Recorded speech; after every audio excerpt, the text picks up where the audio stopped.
दोस्तों, उदयपुर की सरजमी पर बेतला गांव में छठा सामूहिक विवाह सम्मेलन होने जा रहा है। इसकी कुछ खास झलकियां मैं आपको बताने की कोशिश करूंगा। एक भव्य और ऐतिहासिक जो कार्यक्रम है दोस्तों, समाज के विकास में एक अच्छी अनूठी और पहल है। प्रजापत समाज अब दोस्तों जाग चुका है और इस विकसित भारत में अपनी भागीदारी निभाने के लिए जो ये कार्यक्रम आयोजित किए जा रहे हैं, उसी कड़ी में इस छठे सामूहिक विवाह सम्मेलन के जो अध्यक्ष महोदय हैं, मैं उनसे बात करूंगा, उनके विचार जानेंगे इस वक्त सामूहिक विवाह सम्मेलन के बारे में क्या कहना चाहते हैं और इस प्रजापत समाज की जो विकास की जो सीढ़ियां हैं, इसको किस प्रकार आगे ले जाई जाए और प्रजापत समाज का विकास में कैसी भागीदारी हो समाज की, ताकि ये अपना समाज आगे बढ़े। नमस्कार साहब। नमस्कार। पहले तो अपना नाम बताओ और एड्रेस बताओ कि आप क्या हो और इस मतलब जो सामूहिक विवाह सम्मेलन हो रहा है, इसके बारे में समाज के लोगों को आप क्या संदेश देना चाहते हो और अपने प्रजापत समाज को क्या कहना चाहते हो? मेवाड़ा प्रजापत समाज अध्यक्ष प्रकाश प्रजापत, ये हमारे समाज का छठा सामूहिक विवाह का आयोजन हो रहा है। इससे पहले हमारे समाज के संरक्षक बंसीलाल जी, उदयलाल जी वगैरह जो वरिष्ठ लोग हैं, उन्होंने सन 91 में चालू किया था प्रथम सामूहिक विवाह। उदयपुर में पंचायती नोरा में हुआ था। उस समय भी संख्या करीब समाज की 5 से 6 हज़ार लोग थे उस समय। उसके बाद में अभी 2023 में किया था, उस समय 27 जोड़े हुए थे, अभी 41 जोड़े हुए हैं। तो समाज में ये पहले बाल विवाह रोकना, समाज में दहेज प्रथा रोकना और समाज में जो फिजूल खर्ची हो रही है, एक सामूहिक विवाह का आयोजन करते हैं 5 से 7 लाख रुपए खर्चा होता है मिनिमम। तो सरकार भी चाहती है सामूहिक विवाह को प्रोत्साहन देती है। तो हमारे समाज के जो वरिष्ठ लोग हैं, इन्होंने सबसे पहले पहल की थी कि हमारे परिवार के लोग इसमें सम्मिलित हों। तो इनकी लड़की भी सामूहिक में शादी हुई थी। उसके बाद में अभी उदयपुर, डूंगरपुर, प्रतापगढ़, राजसमंद और भीलवाड़ा, यहाँ के करीब 41 जोड़े सम्मिलित हुए हैं। जो संभाग स्तर का कार्यक्रम हो रहा है, 8 से 10 हज़ार लोग इस कार्यक्रम में आए हैं। सुबह से शोभा यात्रा निकली थी वहाँ साइपन से लेके बेतला ग्राउंड तक। तो ये कार्यक्रम संपन्न हो रहा है विधि विधान से। इस छठा ये सामूहिक विवाह सम्मेलन है, समाज में जो विकास की अपने जो समाज है, अभी भी शायद सभी समाजों से बहुत पिछड़ा हुआ है।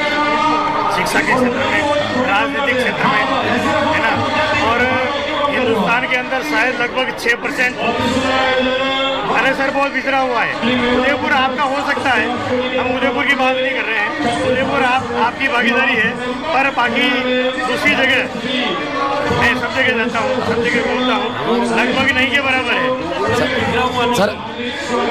तो उसमें मतलब उसके बारे में क्या कहना चाहेंगे? सर, मेरा तो एक ही मानना है कि समाज के शिक्षा सबसे पहले महत्वपूर्ण है। शिक्षा होगी, कोई RS IPS होगा तो समाज का वैसे भला हो जाएगा, पहली बात ये। और दूसरी बात ये, समाज के लोग राजनीति में नहीं आते। उसका कारण मैंने बहुत से गांव देखे, इसके उदाहरण नादवारा है, बिंडर है, कानोड़ है, यहाँ और गोविंदा है। समाज के बहुत ज़्यादा संख्या है, वहाँ पे मकान है 200-400, लेकिन एक भी सरपंच नहीं, एक भी वार्ड बंदी है।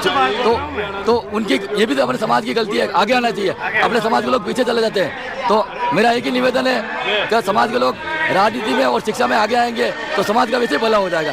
आज हमारे गाँव की कंडीशन हम जानते हैं, समाज के 10% लोग ही सक्षम है, बाकी लोग बहुत मध्यम परिवार के लोग हैं, पिछड़े हुए हैं। तो समाज को सामूहिक विवाह के माध्यम से अब समाज को एक बार थोड़े आना चाहते हैं, तो कम से कम हर 2 साल में सामूहिक विवाह का आयोजन होना चाहिए।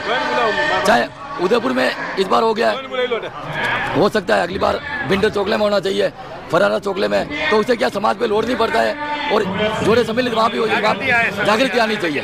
बिल्कुल, धन्यवाद। तो ये दोस्तों, ये विचार थे अभी जो सामूहिक विवाह सम्मेलन के अध्यक्ष महोदय हैं।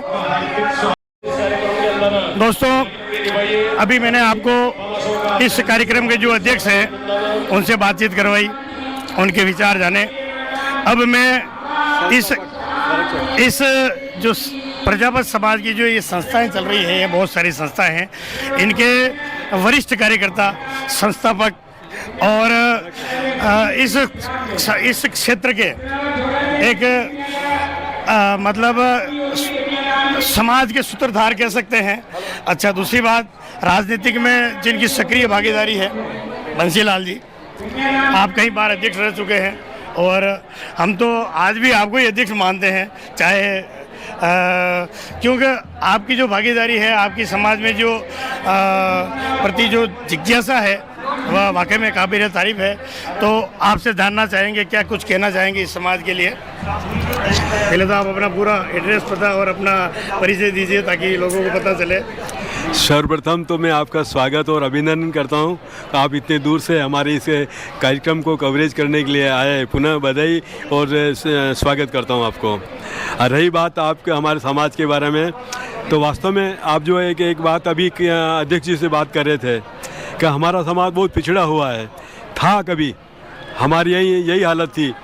मैंने देखा है सारी चीज़ें। मैं 1988 में जब सरपंच बना तो उस समय समाज की व्यवस्था देखी मैंने, तो बहुत दयनीय स्थिति थी। समाज में कई कुरीतियाँ व्याप्त थी, इसको दूर करना बहुत असंभव वाली बात थी। तो मैंने सोच के हमने पूरी एक टीम बनाई और उस समय से ही मेवाड़ा प्रजापत समाज सेवा संस्थान का गठन किया, जो आज करीब 37 वर्ष हो चुके हैं। तो उसके तहत सबसे पहले हमने ये ध्यान दिया कि अगर शिक्षा का प्रचार प्रसार होगा, आने वाली पीढ़ी शिक्षित होगी, तो स्वतः समाज में व्याप्त कुरीतियाँ समाप्त हो जाएगी। तो आज से 37 वर्ष पूर्व हमने प्रतिभा सम्मान समारोह चालू किया था, जो एक मतलब आसपास के इलाकों में पहला प्रतिभा सम्मान समारोह होगा। समझते ही नहीं होंगे प्रतिभा सम्मान समारोह क्या होता है। जहाँ तक मुझे याद है पूरे राजस्थान में से प्रतिभा सम्मान समारोह नहीं देखा था, और हमारा ही हर समाज ने इसका अनुसरण किया है। हर समाज ने अनुसरण किया कि वास्तव में जिस समाज की युवा और आने वाली पीढ़ी अगर शिक्षित होगी तो समाज निश्चित रूप से आगे बढ़ेगा, समाज में व्याप्त कुरीतियाँ भी समाप्त होगी। हमने शिक्षा पे ध्यान दिया। आज आपके सामने हैं हमारे बेटे और बेटियाँ। बेटों से ज़्यादा हमारी बेटियां आगे पढ़ रही हैं, डॉक्टर बन रही है, इंजीनियर बन रही है, कई बेटियां हमारी सीए हैं, और एक लड़के भी अच्छा बिजनेस कर रहे हैं। तो और उससे बड़ी बात और बताऊं मैं आपको कि हमारे लिए एक बहुत बड़ा प्रत्यक्ष उदाहरण बताऊंगा मैं आपको कि आप पधारे मेरा आपसे सबसे सामने एक बार कैमरा आप सामने ले जाके देखें। आप कैमरा सामने ले जाएं। यहाँ करीब 10,000 लोग उपस्थित हैं। एक भी महानुभाव ऐसा नहीं मिलेगा आपको जो धूम्रपान कर रहा हो, तंबाकू खा रहा हो, व्यसन कर रहा हो। ये है कि आपको बता रहा हूँ, ये हमारी एक उपलब्धि है। तो समाज की तरफ जो पहल है वो बहुत ही काबिल तारीफ है वाकई में। ये हमारे लिए मतलब आपको प्रत्यक्ष है, क्या कहते हैं, प्रत्यक्ष हो, एक प्रमाण की आवश्यकता नहीं थी। ये प्रत्यक्ष है कि हमने जो 37 वर्ष पूर्व जो अभियान हमने चलाया था, समाज को कैसे ऊपर उठाया जाए, कुरीतियाँ समाप्त की जाए। तो मेरा सबसे आग्रह है, निवेदन है, और सबको आप निवेदन करता हूँ कि आने वाली पीढ़ी पे बच्चों के शिक्षा के ऊपर ध्यान दें। निश्चित रूप से हमारा समाज निश्चित रूप से हमारा समाज आगे बढ़ेगा, प्रगति करेगा और आगे बढ़ेगा। आज हमारा समाज का ये 6ठा सामूहिक विवाह का आयोजन हो रहा है। बड़े हर्ष और उल्लास के साथ में करीब 10-12 हज़ार लोगों का भोजन बना हुआ है, और इससे अधिक लोग पधारे हैं। सुबह 7 बजे से चाय नाश्ते का कार्यक्रम चल रहा है, तत्पश्चात अभी भोजन व्यवस्था चल रही है। और बड़ी बात जो मैंने कही थी ना कि नशा मुक्ति, इसके ऊपर भी हमारे आने वाली पीढ़ी मतलब इसका पालन कर रही है। हमारी बहुत बड़ी उपलब्धि मानता हूँ मैं तो अपने आप में।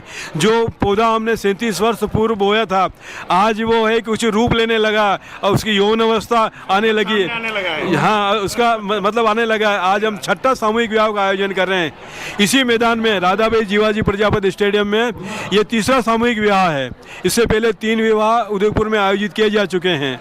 तो मेरा आपसे सभी से यही निवेदन है कि आप सभी मिलना, अगर आप मेरी एक बात सुन रहे हैं तो सबसे करबद्ध निवेदन करता हूँ कि अपने आने वाले बच्चों को समाज में सामूहिक रूप से शादी का आयोजन करें, ताकि इससे साथी में जो फिजूल खर्ची है ये बचेगी, और ये पैसा आप उन मतलब नव दंपति के लिए, शिक्षा के लिए और व्यापार व्यवसाय के लिए खर्च करें तो निश्चित रूप से समाज आगे बढ़ेगा।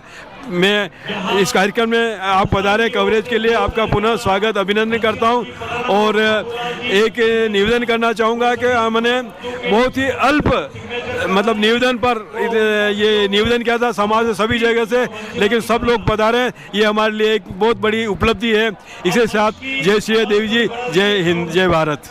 एक शब्द साउंड सिस्टम वाले भैया राजनीति में कई सालों से भागीदारी है आपकी और सक्रिय एक बार चेक कर रहे हैं मंच की आवाज पीछे तक जानी चाहिए।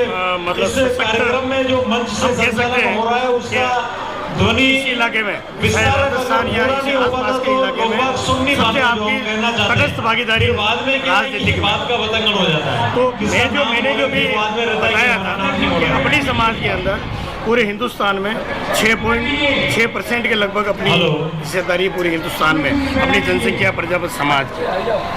तो अपन कहीं कहीं बहुत पिछड़े हुए हैं अगर राजनीतिक में अपना समाज, इसलिए अपने समाज की जो व्यथा है, अपने समाज का जो विकास है, अपने समाज का जो उत्थान है वो नहीं हो पा रहा है। आपका कथन बिल्कुल सत्य है। वास्तव में हम समाज की सेवा अगर वास्तव में करना चाहें तो हमें राजनीति में हिस्सेदारी लेनी होगी बिल्कुल। और ये जितने भी राजनीतिक पद हैं इनके ऊपर हमें काबिज होना पड़ेगा। सबसे पहले हम सब लोग तन मन और यथासंभव धन से भी अपना समाज का बंधु कहीं पर भी अगर वार्ड पंच हो, सरपंच हो, पार्षद हो, कोई भी चुनाव हो, एक प्रथम सीढ़ी से लेकर अंतिम तक आगे अगर राजनीतिक पार्टी से आप जुड़ें, कहीं विधायक का टिकट मिलता है, कहीं सांसद का टिकट मिलता है, हम सब एकजुट हो जाएं और उसे जिताने की कोशिश करें। जब हमारे राजनीति में निश्चित रूप से हमारा हस्तक्षेप होगा, हमारी भागीदारी होगा, तो निश्चित रूप से हम समाज को सम्मान दिला पाएंगे और समाज के लिए कुछ कर पाएंगे। बिल्कुल, बहुत धन्यवाद। वाकई में सही बात है, आपने बंसीलाल जी ने कहा कि राजनीतिक में अगर हस्तक्षेप नहीं होगा, जिस समाज की राजनीतिक में भागीदारी नहीं होगी, वह समाज